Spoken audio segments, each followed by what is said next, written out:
이에 청독의 군병들이 예수를 데리고 관정 안으로 들어가서 온 군대를 그에게로 모으고 그의 옷을 벗기고 홍포를 입히며 가시관을 엮어 그 머리에 씌우고 갈대를 그 오른손에 들리고 그 앞에서 무릎을 꿇고 희롱하여 이르되 유대인의 왕이여 평안할지어다. 그에게 침뱉고 갈대를 떼하사 그의 머리를 치더라. 희롱을 당한 후 홍포를 벗기고 도로 그의 옷을 입혀 십자가에 못 박으려고 끌고 나가니라. 나가다가 시몬이란 구레네 사람을 만나매 그에게 예수의 십자가를 억지로 지어가게 하였더라. 골고다 즉 해골의 곳이라는 곳에 이르러 쓸개 탄 포도주를 예수께 주어 마시게 하려 하였더니 예수께서 맛보시고 마시고자 하지 아니하시더라. 그들이 예수를 십자가에 못 박은 후에 그 옷을 제비 뽑아 나누고 거기 앉아 지키더라. 그 머리 위에 이는 유대인의 왕 예수라 쓴 죄패를 붙였더라. 이때 예수와 함께 강도 둘이 십자가에 못 박히니 하나는 우편에 하나는 좌편에 있더라.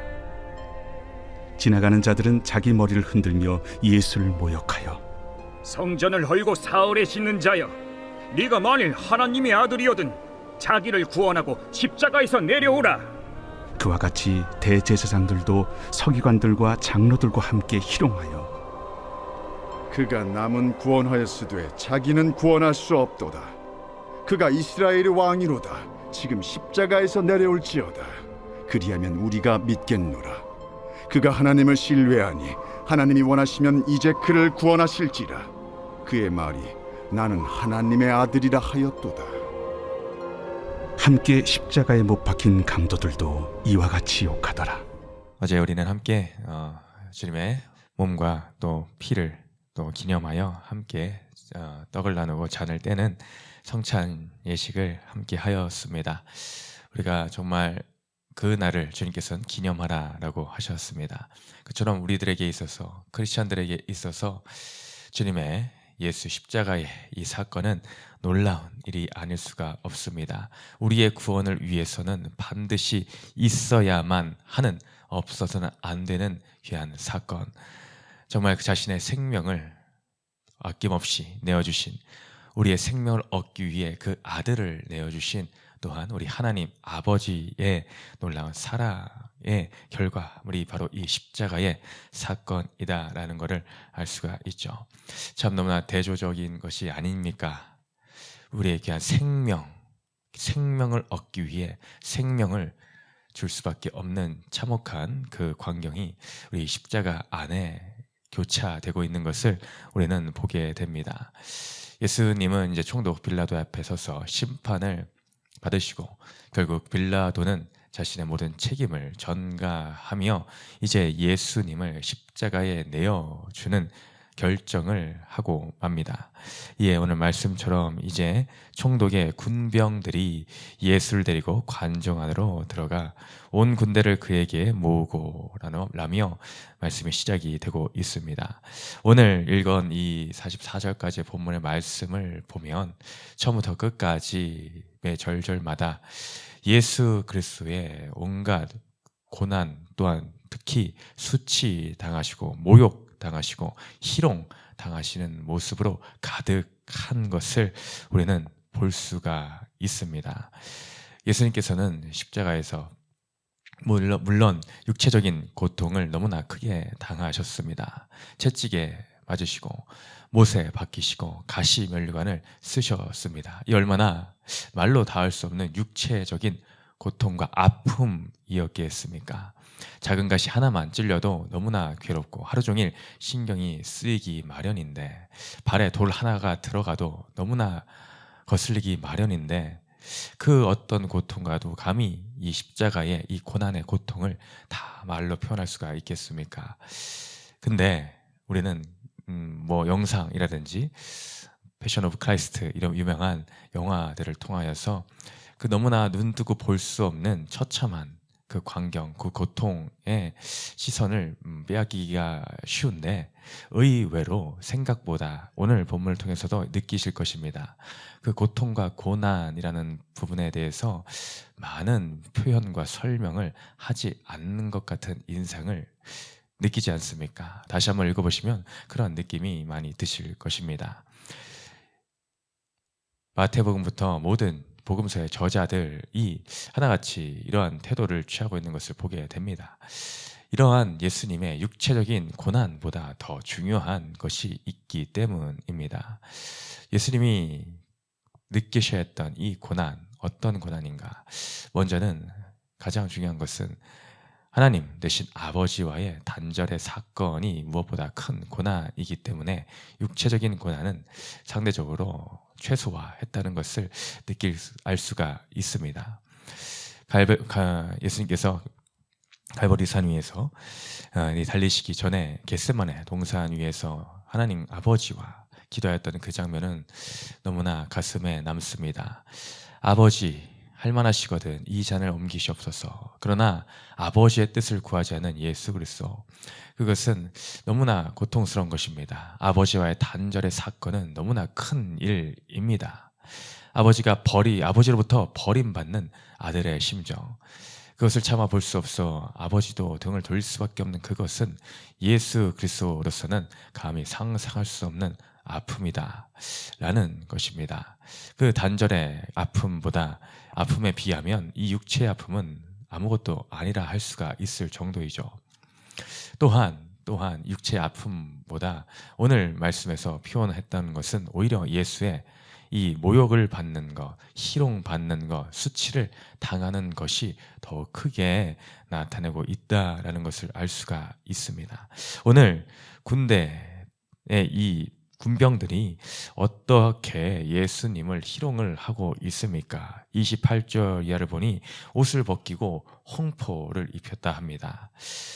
다른 복음서를 참고하면 홍포라는 것을 자색 옷을 입혔다라고 되어 있습니다. 이 붉은색이라는 것은 왕의 상징, 왕의 위엄을 나타낸다라는 거죠. 또한 가시관을 엮고 그 머리에 씌웠다. 이것은 이 왕이 임금이 머리에 쓰는 면류관을 상징적으로 이 가시관을 씌웠다라는 거죠. 또한 갈대를 오른손에 들렸다라고 하는데 이것은 임금들이 자신의 권력을 상징하는 그 손에 든 규를 나타내고 있는 것입니다. 이 모든 것 하나하나가 왕의 모습을 나타내요. 빗대어 이렇게 그들이 예수님을 꾸미고 그를 또 예수님을 희롱을 하고 있더라라는 것입니다. 그들의 말에서도 드러납니다. 이르되 유대인의 왕이여 평안할지어다. 그들이 유대인의 왕이라 비꼬기를 시작을 합니다. 그리고 그 앞에 절을 하고 침을 뱉고 그 갈대를 다시 빼앗아 머리를 쳤다라고 합니다. 또 다른 복음서에서는 그의 뺨을 때리기도 하였죠. 이렇게 온갖 희롱을 하는 모습, 정말 이 상황이 어떻습니까? 내가 이런 상황에 있다라고 생각을 해보면 너무너무나 수치스러운 현장이지를 않습니까? 희롱을 하여도 어찌 이렇게 할 수가 있는가? 이 반어법을 사용하며 전혀 왕이라 생각하지 않으며 유대인의 왕아라고 꾸며놓고 놀리는 이 모습, 얼마나 내가 생각해도 화가 치밀어 오르는 상황입니까? 이러한 치욕의 희롱을 당하는 이러한 사건, 이 모습을 나타내고 있는 것을 보게 됩니다. 이러한 모습을 통해서 우리는 무엇을 발견하게 되겠습니까? 그것은 바로 아담과 하와의 그 선악과의 사건이지 않습니까? 우리가 기억을 해보면 아담과 하와가 선악과를 따먹고 하나님께 범죄함을 깨달았을 때에, 죄인 되었을 때에 가장 먼저 찾아온 죄인됨의 결과로 느끼게 된 가장 첫 번째 되는 감정이 바로 수치입니다. 그들이 벗었음을 안고로 그들의 하체를 가리고자 무화과 나무 잎을 엮어 치마를 만들고, 또한 나무 뒤에 하나님의 시선을 피해, 아버지의 시선을 피해 숨었던 사건을 기억합니다. 죄와 함께 가장 먼저 찾아온 것이 바로 이 수치, 부끄러움의 감정이다라는 것입니다. 하나님 앞에 나의 죄가 드러남으로 나의 영적으로 또한 벌거벗음을 나타내고 있다라는 것이죠. 감히 나아갈 수 없음을 나타내고 있습니다. 그건 수치의 사건, 우리가 느끼는 이 수치라는 것이 바로 우리의 죄인됨을 또한 증거해 주고 있다라는 것입니다. 그런데 그 모든 수치를 우리 주님이 이 시간에 대신 당하시고 계시다라는 것입니다. 내가 당해야 할 이 수치, 내가 죄인이기에 마땅히 당할 이 모욕과 이 모든 치욕과 능욕을 예수님이 대신하여 치욕을 감당해 주고 계시다. 나의 죄인됨의 결과로 생긴 이 수치를 주님이 대신 십자가에서 짊어지고 가신다라는 것입니다. 이 능욕은 여기서만 끝나는 것이 아니라 십자가에 달리시고 돌아가시기까지 끊임없이 계속되는 것을 봅니다. 우리 오늘 모든 본문에서 그러한 내용들이 계속 나옵니다. 쓸개탄 포도주를 일부러 먹인다라든지, 또한 세 번째 단락에서도 계속해서 머리를 흔들며 예수를 모욕하였다라고 하고, 야, 네가 하나님의 아들이면 한번 내려와 봐라 라고 말을 하고, 저가 남은 구원했을 때 자기는 구원하지 못한다 라고 말하며 끝까지 그를, 예수 그리스도를 욕하며 희롱하는 모습을 보여주고 있지를 않습니까? 이 모든 수치를 우리 주님이 나를 위해서 감당하셨다라는 것입니다. 대신 지셨다라는 것입니다. 그럼에도 우리 예수님은 어떻게 말씀하셨습니까? 너희들은 예루살렘의 딸들아, 나를 위하여 울지 말고 너와 내 자녀를 위하여 울라라고 끝까지 말씀해 주시는 예수님의 모습을 보게 됩니다. 그것이 바로 나를 위한, 나의 구원을 위한 그 십자가였다라는 것을 또한 말씀을 통해 알려주고 있지를 않습니까? 정말 우리의 죄에서 비롯된 이 수치가 오늘 이 십자가의 사건을 통해서 다 예수님이 담당하시고 다 대신 넘겨지고 대신 지어 모든 수치의 사건이 다 해결되었다라는 것입니다. 그러므로 우리는 더 이상 수치 가운데에, 그 죄 가운데 머물러서 있을 이유가 없다라는 것입니다. 여러분, 무엇 때문에 이 땅을 살면서 수치를 느끼고 모욕을 느끼고 계십니까? 우리는 예수의 이 은혜로 말미암아 모든 수치가 담당이 된 자들입니다. 세상에서 내가 돈이 없어서, 내가 가진 게 없어서, 명예가 없어서, 누구보다 잘 나가는 것 같지가 않아서 세상적인 기준에 비교함으로 인하여서 내가 더 이상 수치를 느낄 필요가 없습니다. 내가 여전히 그런 것 때문에 수치를 느끼고 있다면 아직 예수의 십자가의 은혜가 온전히 내 삶 가운데 나타나고 있지 않는 것입니다. 여러분, 세상 가운데서 그런 것으로 수치를 느끼라고 우리 예수님이 십자가를 지신 것이 아닙니다. 우리는 그리스도와 함께 십자가에 못 박힌 존재들이다라는 것입니다. 세상의 논리로 더 이상 사는 존재들이 아니다라는 것입니다. 세상 논리로 사는 자들은 오늘 세 번째 단락에서 말하는 그들의 외침과 같은 말들을 하게 됩니다. 네가 하나님의 아들이거든 그 십자가에서 내려와 봐라. 그러면 내가 믿겠다. 그 십자가에서 내려오라. 무엇도 모르는 세상 사람들, 세상 논리에 사는 사람들은 이렇게 외칩니다. 네가 십자가에서 내려와라. 왜 그렇습니까? 왜 그렇게 외칩니까? 그것이 힘센 권력을 가진 것 같기 때문입니다. 이런 그림을 보신 적 있습니까? 예수님께서 근육질의 모습으로 십자가를 뿌개고 내려오는 모습을 인터넷에서 본 적이 있으실 분도 있을지 모르겠습니다. 네, 우리는 마치 그러한 메시아를 원합니다. 근육질의 힘과 권력이 있는 예수 그리스도, 마치 이 이스라엘 백성들이 원하고 바라던 메시아상입니다. 우리도 이 땅을 살면서 그렇지 않습니까? 십자가를 지는 것은 지는 것 같고 힘이 없는 것 같은 나의 세상적인 가치관, 그 십자가를 부개고 내려와 저 욕하는 자들을 다 멸절시켜야 될 것 같은 그런 세상적으로 강해 보이는 메시아. 그러나 하나님의 방법은 그것이 아닙니다. 십자가에 달려 죽어야만 하는 것입니다. 그것이 이 세상을 하나님의 방법으로, 하나님의 지혜로 이기는 것입니다. 십자가에서 내려오면 주님의 이 구속사가 완성이 되지를 않습니다. 반드시 죽어야 사는 것입니다. 그것을 모르니 세상 사람들은 우리 크리스천들 향해서 손가락질하며 왜 저렇게 믿나 욕을 합니다. 그것이 어리석어 보이는 것입니다. 십자가의 도가 그들에게는 어리석어 보이지만 그를 믿는 우리들에게는 하나님의 구원의 능력이 되시는 것입니다.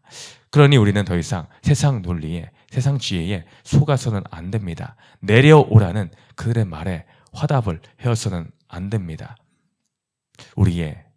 나의 이성과 나의 자아가 깨뜨려져야 됩니다. 더 이상 우리는 힘센 구원자를 바라서는 아니 됩니다. 우리도 주님과 함께 십자가에 못 박혀 있어야 됩니다. 묵묵히 잠잠히 침묵하신 예수 그리스도처럼 우리도 이 세상 가운데에 나도 주님과 함께 죽었습니다.